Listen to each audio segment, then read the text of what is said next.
காலையில் நம்ம டென்னிஸோ உடற்பயிற்சியோ வாக்கிங்கோ செய்வது ரொம்ப ரொம்ப நல்லதுங்க. இந்த டென்னிஸ் விளையாடும்போது ஃபுல் பாடி ஒர்க் அவுட் ஆகும். அதுக்கப்புறம் பார்த்தீங்கன்னா உங்களுக்கு ஹார்ட்டில் போகிற செல்கள் பம்பு உங்களுக்கு எல்லாமே சூப்பராக உங்களுக்கு ஃபங்க்ஷன் ஆகும். குழந்தைங்களுக்கு வெத்தலை அரைச்சி ஊற்றிருப்போங்க, துளசி அரைச்சி ஊற்றிருப்போம், எவ்வளோ மருந்து எடுத்திருப்போம். இதெல்லாம் செஞ்சாலும் குழந்தைங்க சளி போயிடும். ஆனால் நாளடைவில் திரும்பி திரும்பி வந்துடுங்க. ஸோ அது வராமல் இருக்கிறதுக்கு ஒரு சூப்பரான 3 பொருள் வச்சு வீட்டில் இருக்க ஒரு டிப்ஸ் தான் செஞ்சு காமிக்க போகிறேன். ஸோ இது ரொம்ப சிம்பிள். இது பேர் ஓம உப்பு, இது பேர் புதினா உப்பு, இது பேர் பச்சை கற்பூரம். இந்த 3யுமே இந்த ஏர் கண்டெய்னர் பாட்டிலில் போட்டு நீங்கள் வச்சுக்கோங்க.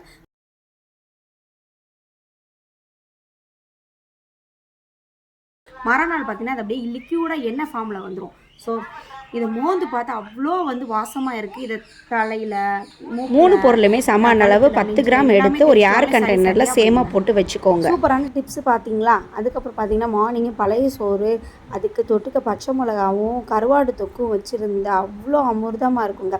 பழைய சோறு சாப்பிடும்போது வயிற்றுக்கு அவ்வளோ குளிர்ச்சி, ஆரோக்கியமானதுங்க. ஸோ பழைய சோறு சாப்பிடுங்க, ரொம்ப ரொம்ப நல்லது. அதுக்கப்புறம் நம்ம வழக்கம் போல் நம்ம ஆஃபீஸில் பேக்கிங்கு, வெயிட் லாஸ் பவுடரோட பேக்கிங்கு எல்லாமே வழக்கம் போல் பண்ணிகிட்ருக்கோங்க. ஸோ இந்த ப்ராடக்ட் உங்களுக்கு வேணும்னா கண்டிப்பாக 40 ப்ராடக்ட் மேலே ஆன்லைனில் சேல் பண்ணிகிட்ருக்கோம். எங்கள்கிட்ட தொடர்பு கொள்ளுங்கள். நன்றி, வணக்கம்.